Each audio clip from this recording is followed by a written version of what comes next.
আজকের এই ভিডিওতে আপনাদেরকে দেখানো হবে বাংলাদেশের একমাত্র জলবিদ্যুৎ কেন্দ্রে কিভাবে বিদ্যুৎ তৈরি করা হয় এবং আরও দেখানো হবে কোন দিন কাপ্তাই ভ্রমণে গেলে আপনারা আদিবাসীদের বাজার দেখতে পারবেন এবং থাকবে বিদ্যুৎ তৈরি থেকে শুরু করে বিস্তারিত আজকের এই ভিডিওটি না টেনে পুরো ভিডিওটি দেখতে থাকুন।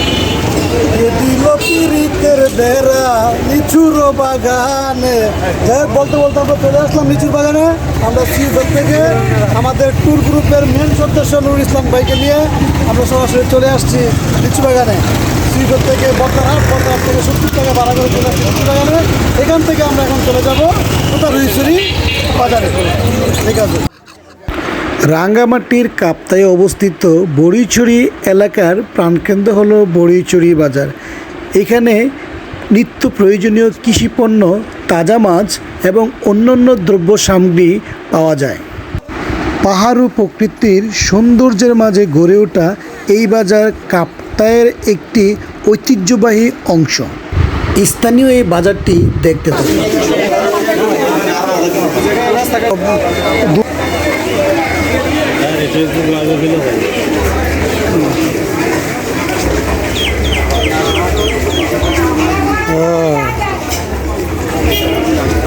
খাবেন একটু খাবেন।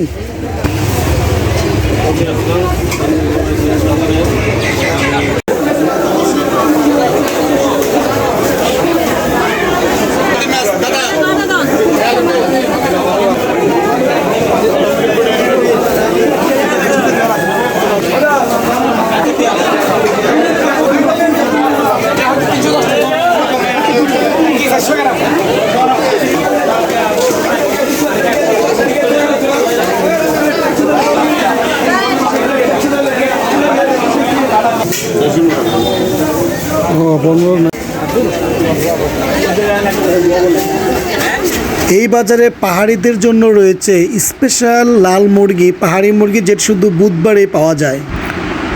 বড়িছড়ি বাজার পরিদর্শন শেষে আমরা এখন রওনা দিলাম কাপ্তায়ের জলবিদ্যুৎ পরিদর্শনের জন্য। আমরা দেখানোর চেষ্টা করব কিভাবে জল থেকে বিদ্যুৎ তৈরি করা হয়। বিস্তারিত থাকবে আমাদের এই ভিডিওতে, সুতরাং ভিডিওটি না টেনে পুরো ভিডিওটি দেখতে থাকুন আর উপভোগ করতে থাকুন আশেপাশের নান্দনিক সৌন্দর্য।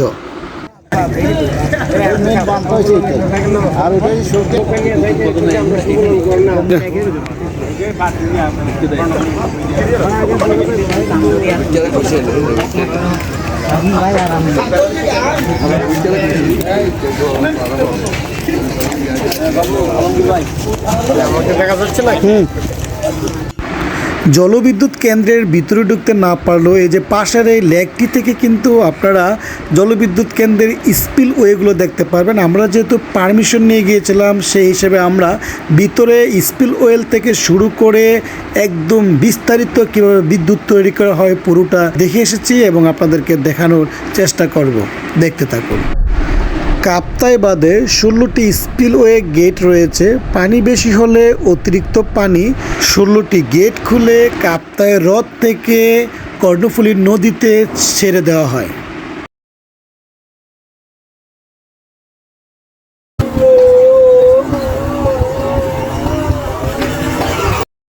এগুলো হলো স্পিলওয়ে।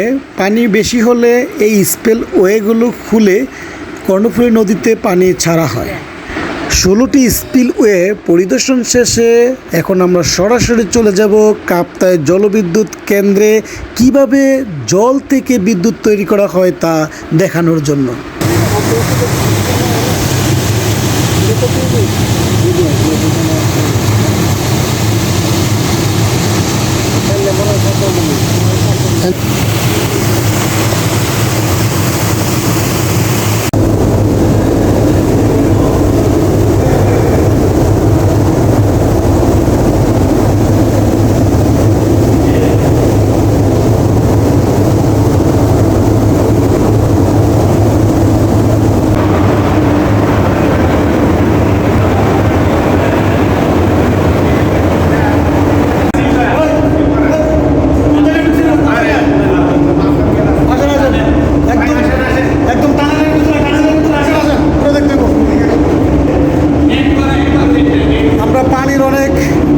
আছি এখানে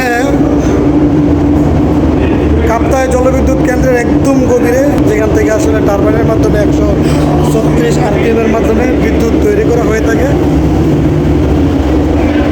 তো এরকম গভীরে কেউ আসে কিনা জানা নেই।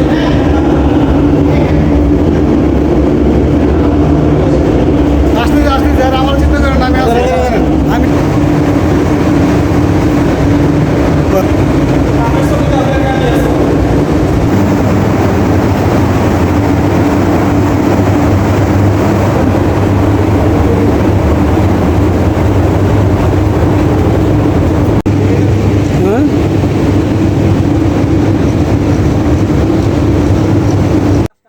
প্রতিটি টারবানে এরকম 6টি ব্লেড থাকে এবং প্রতিটি ব্লেডের ওজন 6 টন করে, সুতরাং 30 টন বহন করে এই ট্রান্সফরমারগুলো দিয়ে স্টেপ ডাউন করে বিদ্যুৎ ট্রান্সফার করা হয়ে থাকে। আপনারা জানেন এখানে 242 মেগাওয়াট বিদ্যুৎ তৈরি করা হয় এবং চট্টগ্রামের বিভিন্ন জায়গায় তা ট্রান্সফার করা হয়ে থাকে। এই বিদ্যুৎ কেন্দ্রটি চট্টগ্রামের কর্ণফুলী নদীর উপর নির্মিত এবং 1962 সাল থেকে চালু করা হয়।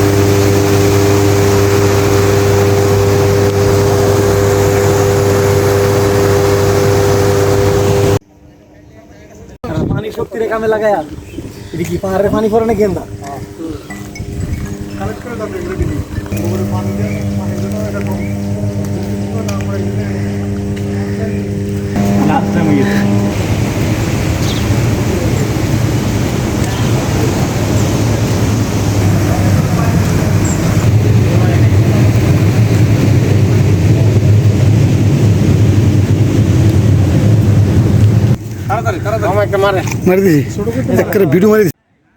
আসলে আপনারা জানেন অনেক কিছুই ভিডিওতে বলা বা দেখানো সম্ভব নয় বলে আপনাদের যদি কোনো কিছু জানার ইচ্ছা থাকে অবশ্যই কমেন্ট করবেন, আমি চেষ্টা করব তা বলার জন্য। তারপর আমরা চলে গেলাম সরাসরি দুপুরের খানা খাওয়ার জন্য। সেই পাহাড়ি মুরগি লাগবে পাহাড়ি মুরগি ভিডিও হচ্ছে না ভিডিও হচ্ছে পাহাড়ের মুরগি, তারপর তো আপনার রুই মাছ কাতলা মাছ কোনটা খাবেন বলেন ফেলে আজকে আজকে মন মুরগি ঠিক আছে।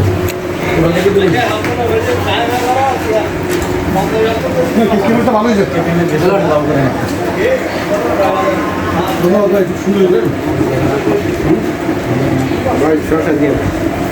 সো আমরা দুপুরের খানাদানা কাপ্তাই জলবিদ্যুৎ কেন্দ্রের কাপ্তাই বাজার থেকে সারার পরে আমরা রওনা দিলাম কর্ণফুলী পেপার মিল পরিদর্শনের জন্য। তো আপনাদেরকে নেক্সট ভিডিওতে দেখানো হবে কর্ণফুলী পেপার মিলে কিভাবে কাগজ তৈরি করা হয়। সো ভিউয়ার্স, ভিডিওটি ভালো লাগলে অবশ্যই লাইক, কমেন্ট, শেয়ার এবং সাবস্ক্রাইব করে রাখবেন এরকম নতুন নতুন আরও ইনফরমেটিভ ভিডিও পাওয়ার জন্য। আবারও দেখা হবে নতুন আরেকটি ভিডিওতে। ধন্যবাদ।